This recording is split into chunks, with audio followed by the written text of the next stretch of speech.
Good morning and welcome to another edition of Let It Be Known. I am your host, Stacy Brown. Peace and love, everybody. Welcome and come on in. I'm your co-pilot, Niele Anderson, and we have lots of headlines to get into this morning. So, Stacy, I'm ready if you are. Well, let's see what our producer has for us this morning. She seems raring to go.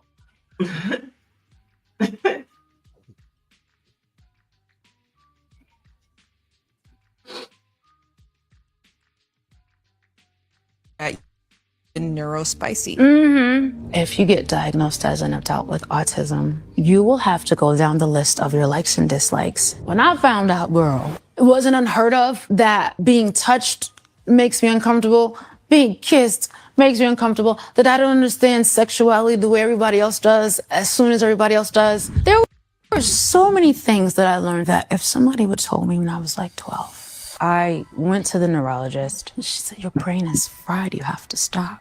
So she spells out all these tendencies, socially awkward. No boyfriend ever knows that because they see me on stage.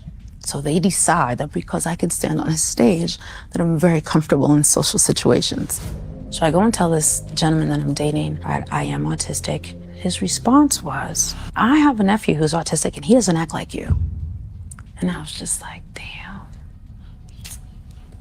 I really didn't want you to say that. Wow. Wasn't expecting that this morning. That is R&B singer Chrisette Michelle. If you remember Chrisette Michelle, Yes. she performed caught a lot of flack Yeah. during the first Trump For sure. inauguration for She her performed for performance. us too at the NMPA. Yeah. She's a great artist, but she has always struggled to come back after that situation. A conversation came up at a glance. What did that say, Greer? Hmm. Can you hear me? Yes, it says Oh, outcomes. okay. Yeah. Hmm. Yeah, outcomes of adults with autism. There it mentions that um, it's that is amazing. It's an amazing story. I gotta watch the rest of that because I hadn't seen that, and Mhm. I can only imagine. I mean, when the she said the date or the boyfriend told her that his nephew Mhm. doesn't act like that, hasn't and does how in it just shows that was ignorance, total ignorance. Mhm. Yeah. That's all you got for me, Neil. Yeah. Yeah. Yeah. I mean, I agree. I agree. Yeah, That's all I got. I agree. that's all. Okay, okay. Well, yeah, like I said, I'm gonna watch. I gotta find We that. I gotta gotta watch watch the full watch episode. the rest of Mhm. that. But it's very that you talk if that's a teaser, then you've teased me enough to watch. That's for sure. But that yeah, 1 in 4 adults in the U.S. have some type of disability. One of our viewers, PH Expat, says I am on the spectrum, but I make no excuses for my actions. Mm. Yeah, I listen. I don't think that's the issue here with Chrisette Michelle. I don't think I think what she was saying was pretty much people are expecting something different because she can stand on that stage and sing or whatever. And when she Mhm. comes off the stage, she still has to deal with the autism. And I would imagine too that it has to be a challenge to get on the stage. Yeah, most definitely. And then there are different levels to it as well. Some are more impactful or extreme than others. And so it's interesting to find out that she has autism because I don't think when she first came out, anybody would have, detected it. It's probably something that you can't. Well, it's something that you can detect depending on what level of autism you're at. I think as well. Yeah. Yeah. Well, anyway, like I said, I'm gonna watch. That's for sure. It's a very interesting, and it's a very interesting approach too. To talk about Mhm. dating and relationships, when it comes to those with autism or other disabilities. So I think that's a very interesting topic there. For sure. Neil, a jury has found former Illinois Sheriff Deputy guilty of second-degree murder in the fatal shooting of Sonia Massey. The trial began last week for Sean Grayson, the former Sangamon County deputy in the fatal shooting of Sonia back in July of 2024 after she called 911 to report a possible intruder at her home in Illinois. He had been charged with a total of 3 counts in connection with the death: first-degree murder, aggravated battery with a firearm, and official misconduct. But the jury settled on second-degree murder, which carries a minimum sentence of 4 years. So this officer may very well not serve much time at all. Yeah, I think the maximum is 20, minimum. He's not sentenced until I think the first of the year. But her father spoke out yesterday, James Wilburn, and he said, "We got partial justice. We didn't get complete justice. That's what we wanted." And so, I mean, with these types of cases, I don't think that there is no amount of justice that you can receive because your loved one can't come back. And that's the tough part about it. Yeah, it is. And Attorney Ben Crump was talking about this pretty much the same thing. What I was thinking is like, why not first degree here? And because again, the second degree, he is not going to see much time at all when he is sentenced. The sentence is January the 29th, but he will not, more than likely, I should say, not see much time. I'd be surprised if they gave him more than the minimum. Mm. Well, at this point in the game, sometime is better than no time. And a guilty verdict does, say that he committed a crime. And Mhm. and at the minimum, that's what we needed. Because we know under this Trump administration that, Proud Boys, police officers, and anything that will attack a person of color is justified in this nation right now. Well, yeah, exactly. Say no more. Speaking of another case involving a Black woman, the attorneys for the family of Shanquella Robinson are calling out the United States government after 3 years after her death in Mexico that continues to be shrouded in mystery. The attorneys for the family are calling out the government saying that, hey, what's going on? Why haven't you done anything? It's the anniversary of her death. She was 25 years old from North Carolina and was on vacation with 6 friends, if you guys remember, back in October of 2022. And Ben Crump and Sue Ann Robinson called on the FBI to release more information into the investigation of this transnational case. So they want to know what's happening. For sure. Yeah, justice for Shanquella. My friend, attorney Sue Ann Robinson, was representing, is representing the family, and she was the one that started the push for justice. And we were able to find out who the individuals were that were with her at the resort. So there has been some slow developments to this case. But at the end of the day, I think it's really going to be hard to get justice for Shanquella because it is in a foreign country. I see Orange said, yeah, I totally disagree. How long must we say at least he is guilty? Well, at least it's not guilty. At least it's not guilty. Right. At least it's not guilty. Yeah. Yeah. At least it's Yeah. not guilty.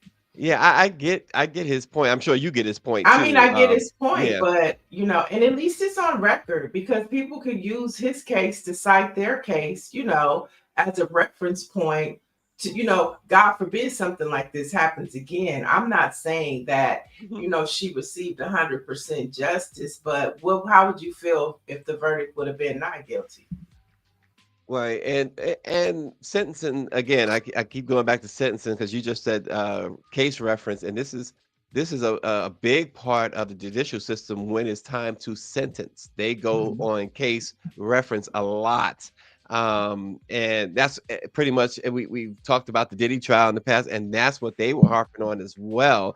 When you have that case history, well, I forget what is it called. It was David Youngblood, but there's a term for that. But nonetheless, um, judges they go back and they allow precedent Mhm. to to drive what they're going to do as far as sentencing is concerned. But you're right. You have that reference there that okay, this guy didn't get away with it. Other attorneys in other cases can argue, and there's got to be plenty more. Not discovery, Dr. Marilyn, but I'm talking about when he's making the decision and he has to go. The judge goes back to look at previous cases, but nonetheless, this will happen again. It'll continue to happen. There's a video going around now, and kudos to the Baltimore Police Department, who immediately took action. This cop, I don't know how many seen that, but this cop just pulled up on two black guys. One of them he just started to harass, and the guy started walking away. He tried to run him down with his car, all caught on somebody's video. This other young man made sure he recorded everything, and immediately they suspended him, and they are probably going to terminate him and bring charges against him. They've acted swiftly, and I think it's in part, and probably a large part, because of the leadership of Mayor Brandon Scott and folks like that in Baltimore. Yeah. So I mean, I agree with you, Orangey, and two things can be right at the same time. It's not enough, but thank God there was some sort of justice, like the father said. But at the end of the day, it's not going to bring your loved ones back. Same thing with Shanquilla. It's sad, but this is the state of affairs that we're in. Yeah, it is the state of And a affairs. lot of times, just a quick brief, a lot of times Mhm. the work of justice helps the family heal. That's part of their healing process, that they follow it through. And then that's where, unfortunately, pain turns into activism. And you find a Mhm. lot of that, and I'm bringing that up, you find a lot of that in like Black Lives Matter. A lot of the families turn their pain into chapters. Mhm. A lot of pain and death turns it into advocacy and changing of policy, like Waukesha's law that just passed here in California. Mhm. And so, it's just the cycle of the Black experience in this country. Sad to say. Yeah, yeah, it really is. Whew. It's you didn't say a whole lot, but you said a lot. Yeah. And Orangey is right. Watch the police union fight to get his job back. Yeah, and that's part of the problem with policing in America. He can go. He might not be able to get a job back in the city that he's in, but he can go to another town, another county, another state, and still become a police officer. That's problematic. That is very problematic. The RNG says if Joe Manchin and Kristen Sinema would have signed on to the George Floyd Justice and Policing Act, Grayson wouldn't have been hired. Absolutely, another great point. Mhm. And of course, those two turncoats. Need we say more? Speaking of Baltimore, the city of Baltimore, again, under the great leadership of Brandon Scott, will tap into its resources to help foot the bill for workers and residents to get food, childcare, and rent, as thousands are set to lose access to their SNAP benefits on Saturday. The city of Baltimore said that they just can't sit idly by and watch this happen. And so Mayor Brandon Scott announced that the city's going to use almost $5 million to help plug the gaps here. So good for them. Yeah, San Francisco is another state, and I mean another city. And I think you'll see a lot more cities and states step up for their constituents, their residents, to combat what's happening. And Stacy, I've been talking about this for a minute. Politics are really going to be in the hands of local and state elected officials to keep, this country moving forward and, help people, as this Trump administration just doesn't give a damn. You said Trump administration. Oh boy, let me ring the Oh, I bell. forgot the Klan. Trump Let me ring Klan a bell. administration. Trump Klan administration. By now, folks know what I mean. It was a slip of the tongue, folks, a slip of the tongue. Boy, this next story I really enjoyed, and I think you will too. Sometimes life writes a script too powerful for fiction. Imagine searching for your father, the father that you never knew, only to discover that he's been right beside you almost all your life. Your Mm. mentor, your football coach. That's the story of former NFL player Delon McCullough, who spent years trying to fill in the blank in his family tree. When he finally found his biological mother, the truth about his father stopped him cold. The man who had shaped him as a young athlete, who told him, quote, "You may not be looking for a father, but I'll treat you like my son," was in fact his father, Coach Sherman Smith. Both men shared almost identical journeys to Niele. They were both star players at Miami University, NFL running backs, coaches, and even both appeared in the Super Bowl. And both careers ended with the same injury, and neither knew that destiny had already tied them together. What a story! They recently found out that that's his father. He had been looking Mm. for his father all his life. And so he took a DNA test, or his mama finally said, "That's your daddy." What happened was, it's a great question, and the answer is amazing because somehow they were looking through photos, is how I heard the story, and realized that his mother was in a lot of the photos that his dad had, Hmm. and thus he realized, he found out, this man, that yeah, well, we did have relations, and they took a DNA test, and there you go. Hmm. Hmm.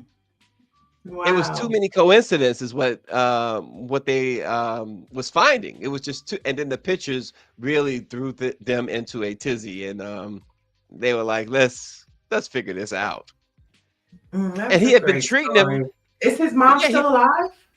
so they're looking. What I understand is that they're looking for the mom now, because Okay, what so happened? He was okay, adopted. okay, thank you. Okay. Yeah, maybe Greer has more. Let's see. Yeah, she said that's too many coincidences. But the thing about it is, this guy said he'd been looking for his father all his life. I mean, I'm pretty sure he was if he didn't know his mama or his daddy. Well, it's such a cool story. Even though the conspiracy theorist herself said Oh, that I don't think. Oh, go ahead. What is she saying? What's this she conspiracy theorist saying? she says he knew that was his son. Well, I mean, if he didn't know who his mother or father is, I'll give him the benefit of the doubt. Now, if okay, wait a minute. You said he had pictures of They the found mother, some, but he doesn't right. know who his mother is. Well, he knew he was at birth. I think he may have been. He was young when he was separated from his parents. Obviously he was of age where he would know a picture of his mom or someone who looks like his mom, because that's So what his the is his story is. mother dead? I'm I don't think confused. his mother's dead. I don't think his mother's dead. I think that they are now looking for the mom as well. Okay. Yeah, I'm not Okay. sure if she's dead or not. Let me put it that way. But Okay. what I So understand is that they're looking for her now. so he was separated from his mother at an early age. So he Mother and wasn't raised father. with a mother and father, and he was Yes. raised in foster care. He was raised in foster care. Okay. Exactly. Okay. And so when the man pulled out the pictures, he recognized his mother. He saw someone who looked like his mother, Okay. and they went on from there. But again, the conspiracy theorists say that he knew all along. The father The knew all father along. knew all along. Yeah. No, if he was in foster care, I mean, I don't Yeah. know. He was That adopted. He was I mean, adopted. it's a beautiful story to be reconnected with your bloodline. It's a beautiful story. Oh, but they But were never there, disconnected. Is the theme here is that they really was never disconnected. He just didn't know.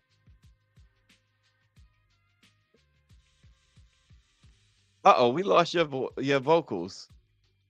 We lost your I said sound. that's. There I'm you sorry. That's an interesting story for sure. go. Right. See, Gris says, Daddy knew. What y'all think, chat?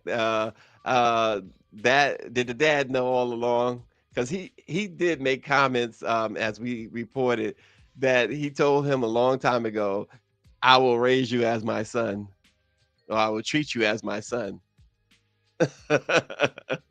So listen, I don't. It's a great story either That way. is hilarious. I like the story. I don't care what y'all say. Oh gosh, Stacy, boy, oh, I know you have just one more story to give us. well, that's it for me. That's about it. But I like that story, y'all. You know what? Greer is a conspiracy theorist by nature, and Niele is she don't know. She's in between on this one. She's like, it's a good story, but what do y'all think? Expat says my brother got hit with child support for a kid he had no clue he had. DNA proved, so he stood up. Not all men know. Oh, okay. Well, um, the child support situation could have been a factor too. If you go by the conspiracy theorists, I guess child support could have been an issue too. Oh, Um, are y'all really trying to decide well, no, like you, Dr. Marilyn. wait. Dr. Marilyn says it's a nice story, but we need more information. Yeah, I need more information. It's just too many holes, it's too many holes in this story that you Listen, left I'm out, Dr. Stacy. No, I'm going with it. I like the story. I'm Dr. Marilyn, Nia, I'm going with it. I I love this love the story. whole Hey, thing. hey, I'm not gonna I'm not I'm gonna glad he disturb their found groove. one. I'm glad he found one parent. And it looks like I best believe you're gonna come back in a few months With the and say mom. he found the mom too. No. And the mom and the daddy is getting back together Oh gosh. and they gonna live Mom is, happily oh ever no. after. Okay, that's when we have to really investigate it. I didn't bother doing a whole lot of investigation because it's such a feel-good story amidst all of this other crap that we have to go through. But now y'all have gotten me more intrigued, and I'm gonna watch it a couple of weeks or a couple of months when they find the mom. And like Neil said, they're gonna start. Here comes the bride and all that stuff. Then I'll get really suspicious. All right, all right. Stacy, let's talk real quick about some of the stories that you have on Black Press USA and that you're in the process of writing. Well, so we have been, really pulling back the veil, and I got to give Greer this credit on Russell Vault. Uh, so there's another iteration of our story on Russell Vault that you can find today. Russell Vault is the mastermind, one of the masterminds behind Project 2025, and what we've been able to find, obviously, is that he's the one that's really pulling all the strings. He's running the government, number one. Well, him and He's Stephen Miller and right, Steve Bannon. but he's the one, and he's also the architect of this government shutdown. He's the architect of firing all of the federal workers. This is all of his stuff. It's all in Project 2025, 48% of which have been implemented already.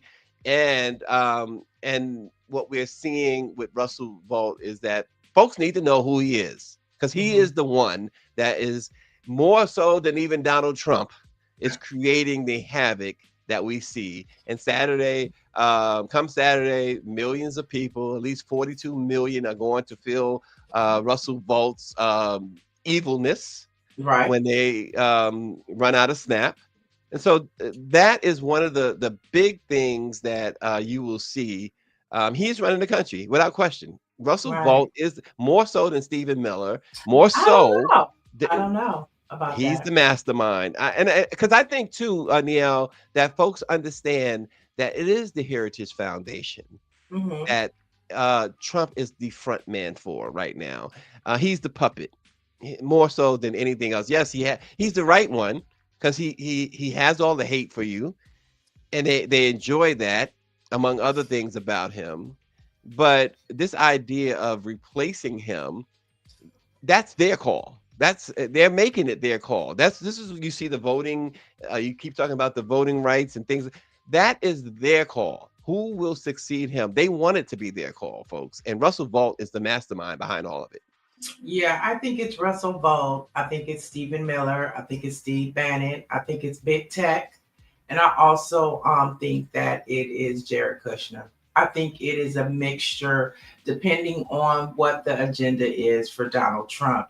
I believe that the Heritage Foundation, of course, is structurally, tearing apart the fabric of our agencies, our foundation and institutions. But I also believe that there are other components like the white nationalists, which is, which is the Stephen Miller, Stephen Bannon. And then I think it's the greed, which is Jared Kushner and Big Tech. I think it is a perfect, in the words of Stacy Lattisaw, it's a perfect combination. She went to Stacy Lattisaw. How about throwing in Johnny Gill too? Oh yeah, perfect My. combination. Well, yeah, it's a perfect combination. Yeah. He Well, has it all together. we also on Black Press USA, you will find about more about the 25 states who are suing Donald Trump for the snap, and also what Mackenzie Scott's doing. We can't say enough about what Mhm. she's doing for HBCUs and really Black causes. Right. And I read an article that Keith Ellison, former Congress member and Attorney General, he's leading the charge for these states that are suing for SNAP. And I think that's just another example of why representation matters, because we see white folks don't care, but representation cares. Yeah, yeah. Yeah, there are some white folks who care. I'll say that. I mean, yeah. We have We all allies. have. I mean, just like there's some black folks like Tim Hmm. Scott, So I mean, they come on both sides, okay? Tim Scott. you Oh my know, gosh.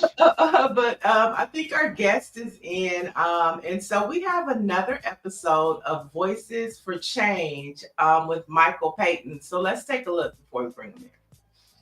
These folks just playing to the crowd and telling us what we want to hear so they can win over our votes. And then they move on to New Hampshire, Iowa, or somewhere else. What can South Carolina do to really set the tone in our next upcoming elections? We don't want to see our folks fall for the okie doke again. So I'll tackle it from potential presidential candidates coming into South Carolina. One, you got to learn the people. South Carolina is unique, particularly black folk. We're not homogenous, right? We're very diverse.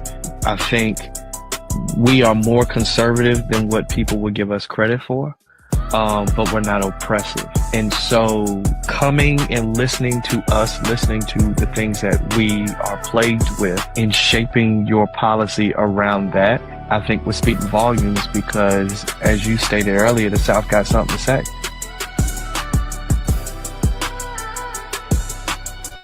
All right, let it be known, family. Welcome back, Michael Payton. Good morning. Good morning, Niele. Good morning, Stacy. How y'all doing this lovely morning?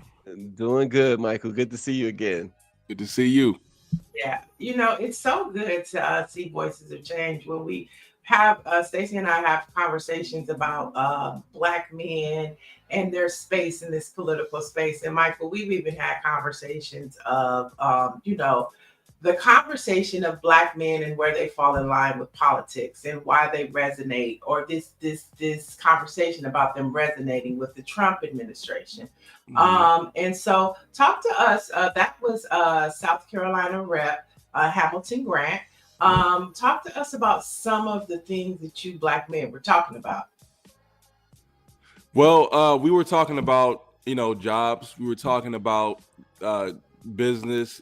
Grant, Representative Grant is a, small business owner and business leader in his communities as well.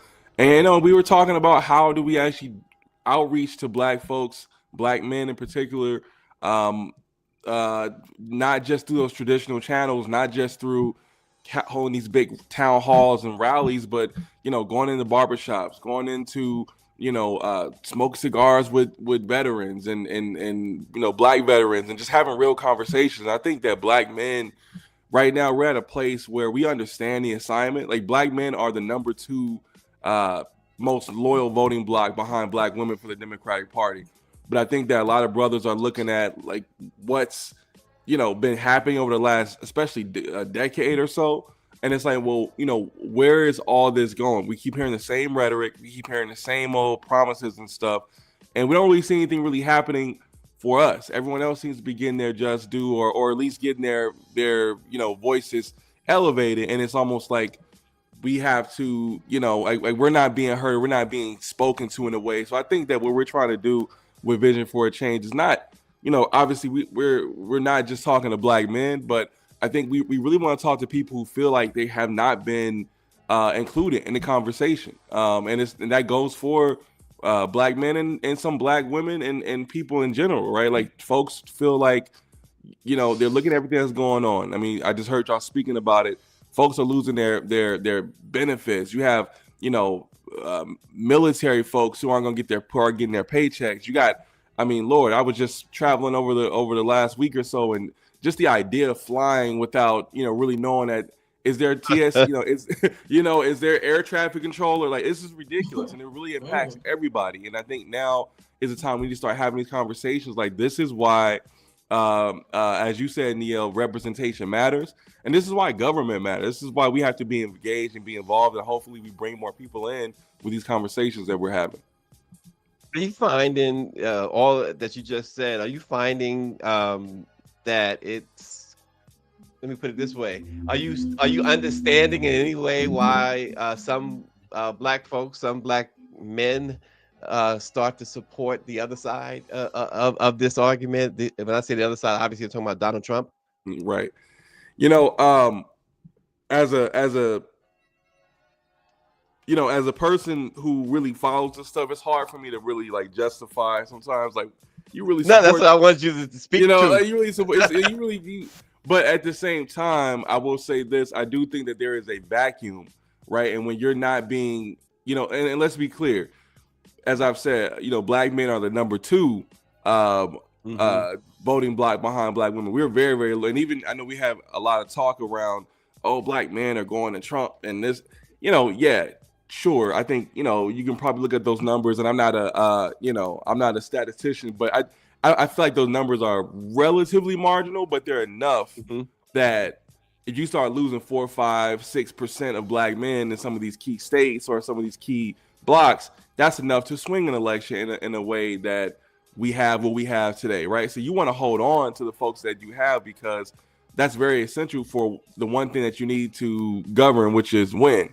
We have to win. Right. And if you're alienating, if people feel alienated, if people don't feel heard, people don't feel listened to, then they start either sitting out or they start kind of like, you know what, I don't like, you know, he might be this, that, or third, but, you know, he does kind of make sense there, you know, and you start leaving that room open for people to even explore other options where, and listen, man, at the end of the day, it's a democracy. People got the right to vote for what they want to vote for.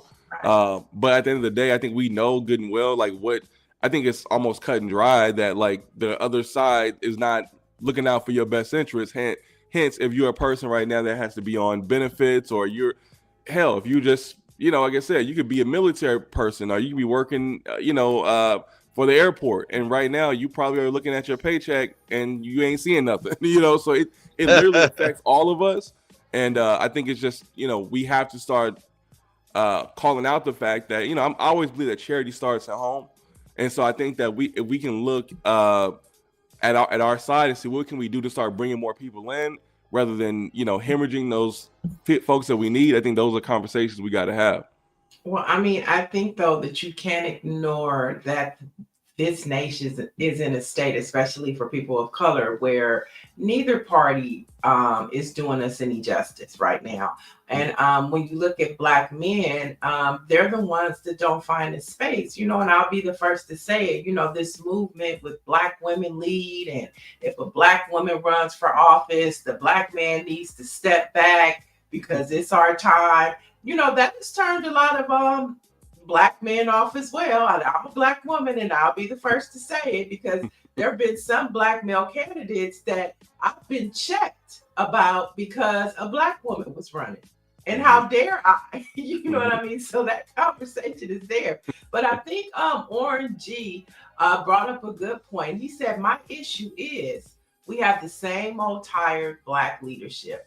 I am not afraid to drop names. He mentions Troy Carter, Cedric Richmond, who is no longer in Congress, but he also said both from Louisiana are worthless. Hank Johnson from Georgia, he needs to. He says he's sick of it. And I think this is a conversation that you hear. And although they're not saying, I'm going to go to the other side, they're also saying, I'm not for neither, and I might just sit it out and let it all crumble.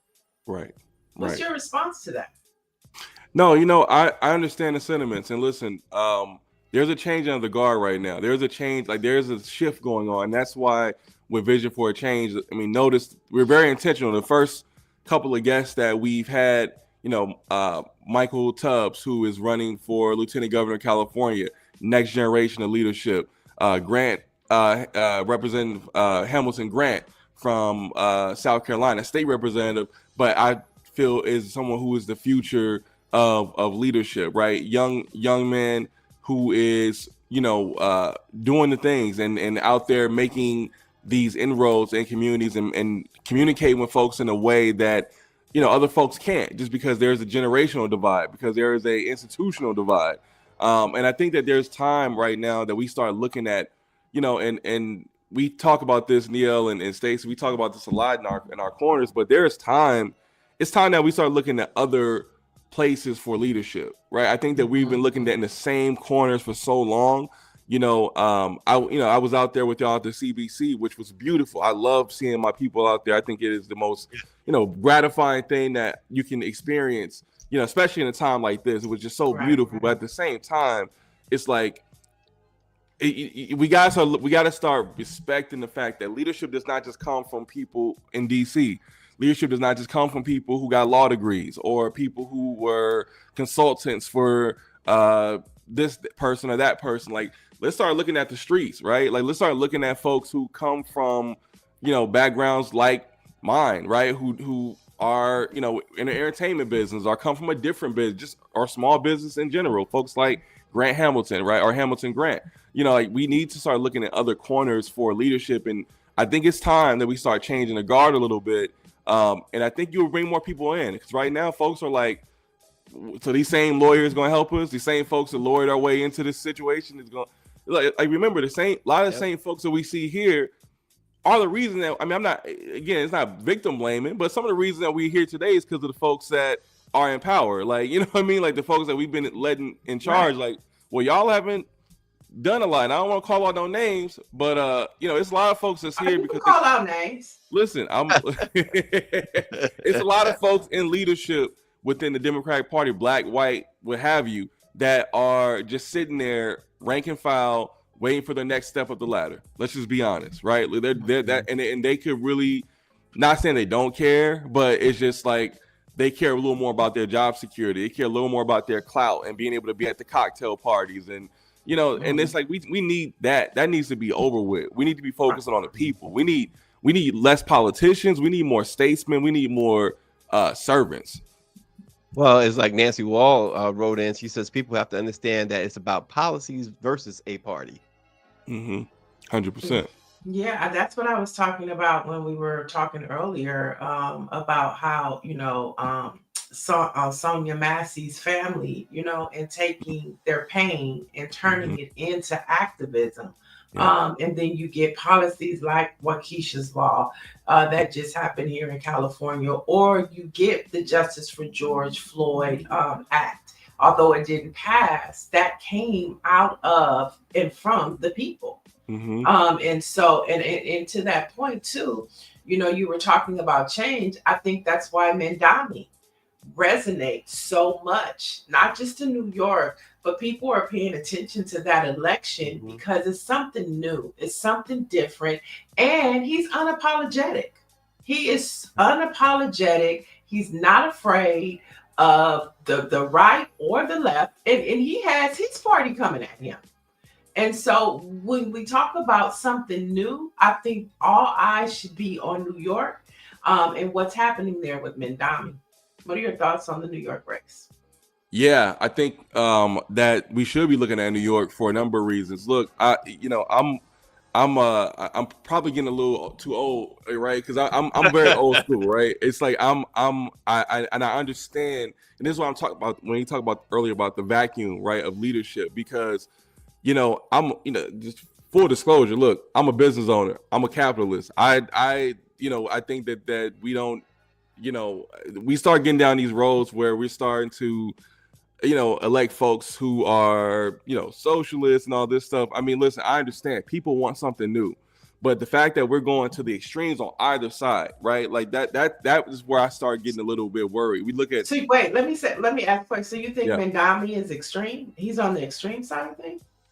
I mean, I think that it's a little out of the norm. I mean, I think you look at at our side, right? And you have the Mandavis, the AOCs, that side. And you look at their side, they have the Trumps, the Margie Taylor Greens, and I'm not necessarily putting them in the same category, but I am saying that I think that there's a space right now. There's a vacuum right now for people who just feel like, common sense. Where is common sense? Like, I don't think that most people are feeling like they're being heard by either side. Right, whether that's the far left, the far right, and those unfortunately, I guess those are the voices that are the loudest. You know why? Because it's controversial. It is different. It is a little, out of the norm. So people are kind of like, oh, what is this? That's why you see people on the right. I mean, people are flirting with straight up fascism. I mean, let's just call it what it is. This is straight up what we're seeing with folks in the streets and ICE. This is. I won't say it's full on fascism, but this is definitely flirting and coming right there at it. And when you talk about, it's full on. Well, I mean, listen, I mean, we can look at the definition, but I mean, we're here we are, right? And you look at what we see on the left a little bit, and it's like we're flirting with the idea of like, well, let's just give money to everybody. Let's just do, and it's like I get it because our people are hurting and people are looking for different things that are going to not be the norm, right? And I get it, but I do think that there's a space here for common sense that's just not being spoke to, because again, we live in this social media area where if it bleeds, it leads. So I get it. I'm very, very interested in the New York race as someone who lived in New York for a while and consider myself a carpetbagger New Yorker. I'm interested in seeing it. I'm not. I'm a little more cautious than maybe most folks probably my age, but I think that folks are just hungry for a change, and it just shows that people are tired of the okie doke. But what that is, does that look like socialism? I don't know. Does it look like fascism? Hell no, it should not be fascism. So it's like, what are we, what are we doing? What's the alternatives? And I think we're just in that period of great exploration. So New York is in a dilemma, right? I mean, you got socialists, and then you got Cuomo, who has everybody, seems, from the right wing to the left in his pockets. He's going to be beholden to so many different entities. Right. So where do you go if you're a New Yorker? What do they do, Michael? Well, at the end of the day, I think when you're mayor, I mean, listen, politicians, and this goes back to what I said earlier about why we need to look for alternatives and new people in leadership. And to your point, Niele, right? Mondavi, it does represent that. He's not, you can't say he's a traditional politician at all. And I think for that, there is something to be said. But also, when you're mayor, there's also something to be said about also experience too, and knowing, it's about the trash getting picked up and public safety and like these very basic things that I think that some folks may feel like, okay, well, are we going to go too far with this sideway? What's going to happen, right? Like, and then I'm sure because it looks like he's going to win. Mondavi, I'm sure he'll probably end up doing a great job. We'll see, right? But I think there's some hesitation with some folks, like, well, what is change is scary. Change is scary for a lot of folks. So I mean, there was hesitation with Barack Obama. Sure. Who was this person? I think if Mandami builds a strong team around him, just because he's a socialist doesn't mean that he's going to hire all socialists. You know what I mean? Look at AOC and what she's doing on the Hill. So I think that we can't be afraid of change, but we know for a fact that this nation needs a change. And Democrats and Republicans just aren't doing it. And so why not give them a chance? I know Patricia Jackson says everything can't be free. Free healthcare isn't always good.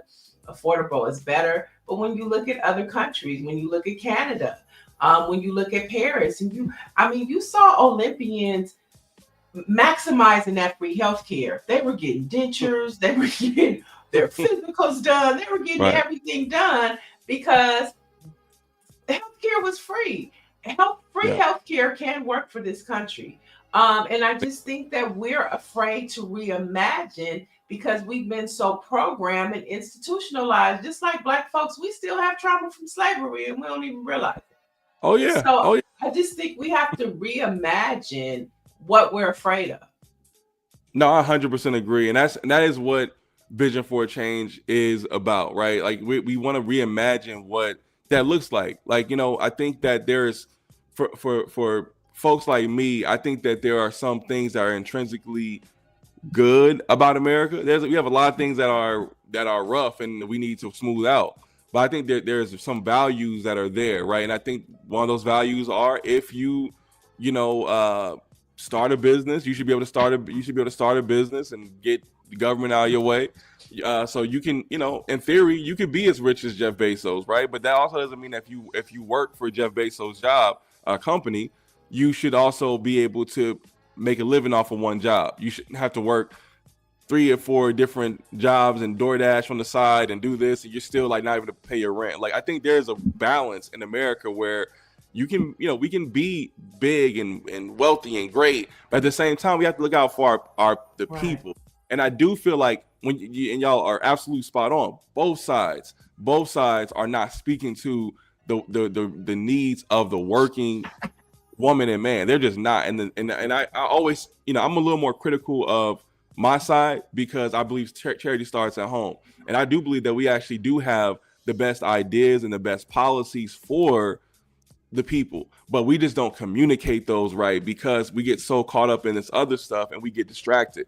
We need to really understand, how to strategize a little better, how to communicate better. I mean, my God, I can't tell you how many folks that I've worked with or just seen that's like great ideas, incredible policies, but just the execution and the communication is terrible. Because you know what? Sometimes the people that are in charge of these places or people are in these offices, let's be real, they don't know the people. Let's be real, they're not one of the people. They're more interested in their cocktail parties and their circle, their elite circles than they are talking to folks like my uncle who drives a truck. I have 2 uncles actually that drive Mack trucks for a living, right? Like they wouldn't even have a conversation with them, or my friends that drive Uber. Like it's like, they always say judge a society by how you treat your waiters, how you treat your taxi drivers and all that. Like, we need to look out for everybody. We got to make sure that this place works for everybody so that folks don't feel like, I'm gonna go in my corner and, I'm gonna vote for Trump just to spite my niece because, she's so, whatever. Like, we have to really get to a place where everyone feels looked out for. And I know it's a hard thing. It's sometimes harder to be that optimistic and like, oh, we can be better when we have things like what we have going on right now. But that's what I believe is right about America. Right. I think that's a good point to stick a pin in it because our producer is pushing us like we got to move on. But I think this is the conversations. I think these are the conversations that we need to have, and we thank you for bringing these conversations to Black Press USA. Yeah. So when does the next episode drop? Is it already out? Yeah, the next episode, Vision for a Change, episode 2 is out right now on YouTube, I believe. And I'll get Greer to confirm, but we will also be on Black Press USA TV's YouTube as well. So check us out there, episode 2 with Representative Hamilton Grant. All right. We can't wait to see who you have next, Michael. Thanks for joining us this morning. Thank you.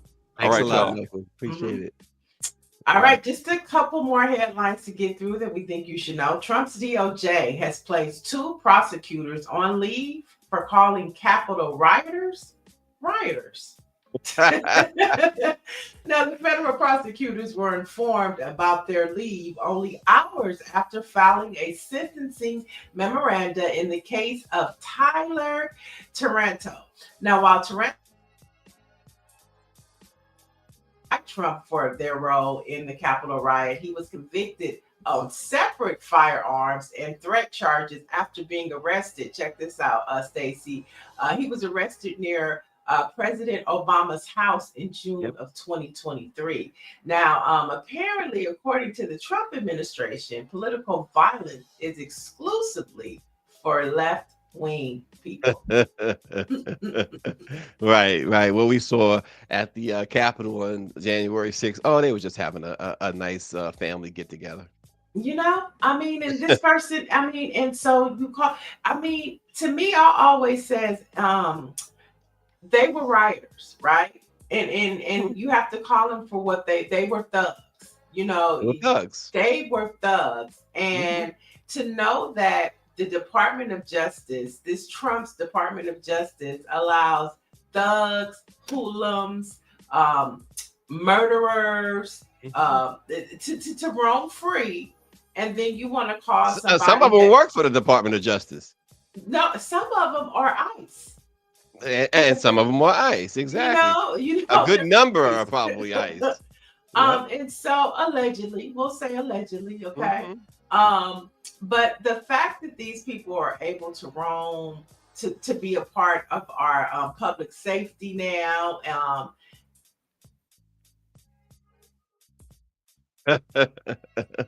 Yep.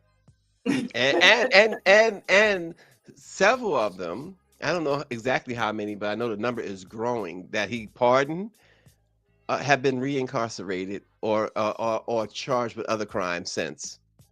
I mean, look at that. That is who Russell Vogt, Donald Trump and his administration. That is America to them. That picture we're looking at right There now. you go. And look, there's no women.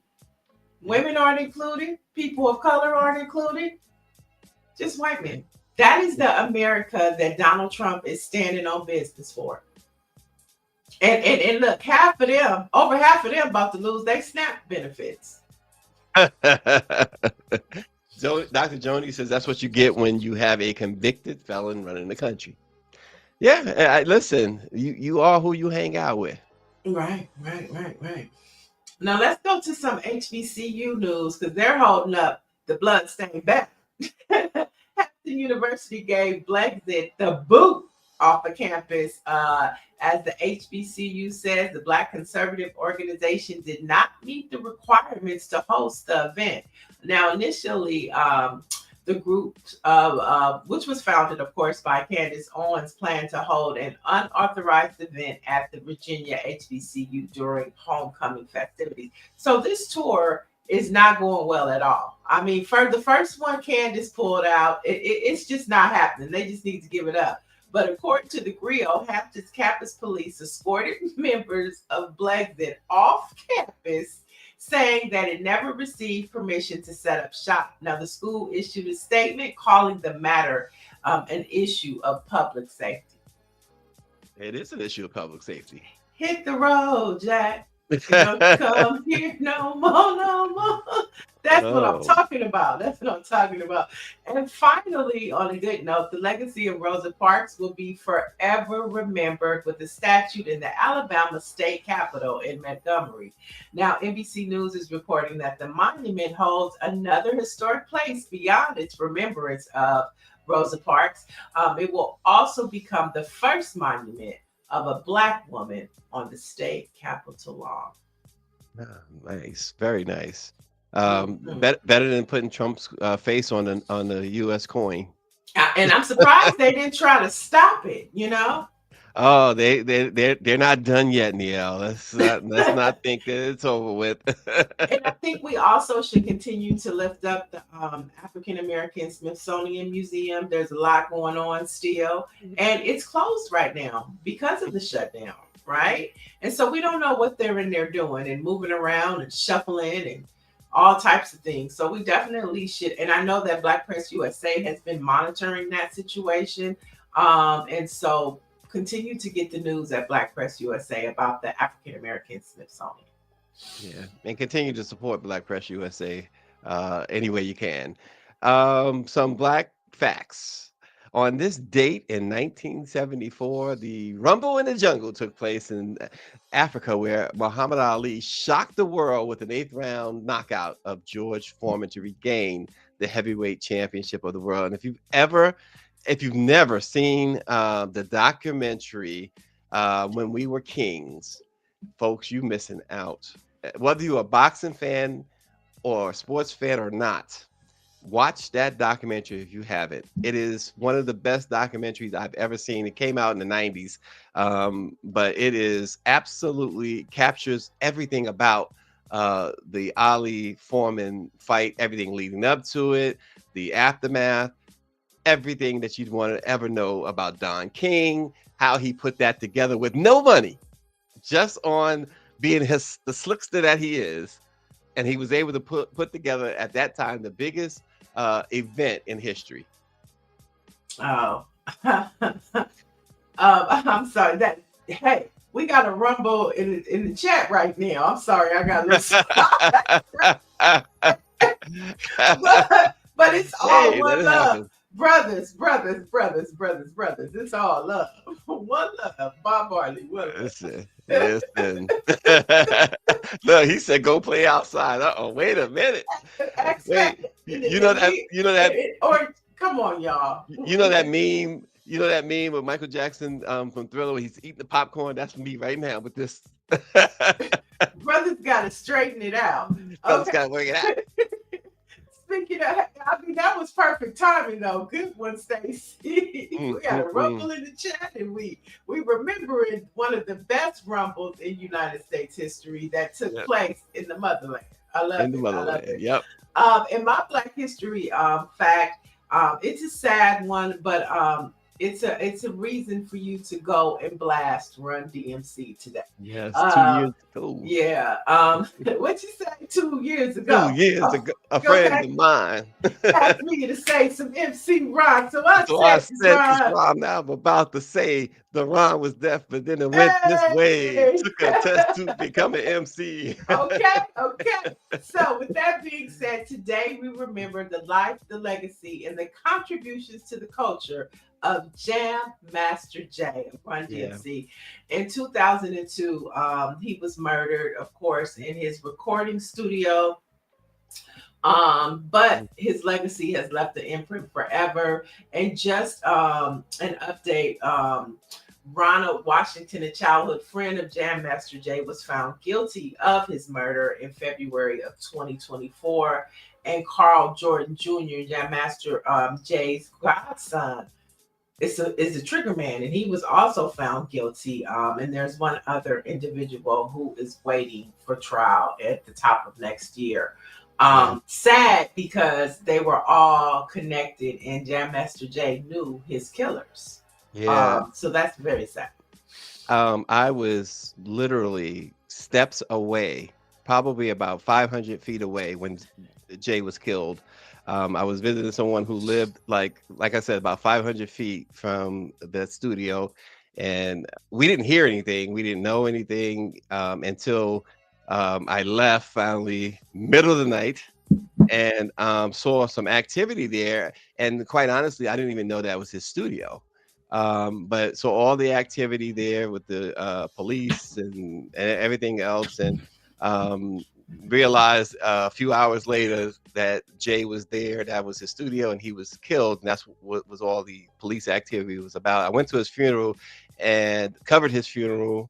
And that's the first time I met Russell Simmons. Okay, nice. The contributions of Run DMC to hip hop are invaluable, right? And just him as a DJ and how, he wasn't, even though he didn't really rap, there was no Run DMC without Jam Master Jay, and so their contributions to the culture, to hip hop is undeniable. And so today, go blast your Run DMC. And put on your Adidas. Rock your Adidas. There you go. JMJ are the letters of his name, cutting and scratching all the aspects of his game. I love it. Now let's get back to this chat, okay?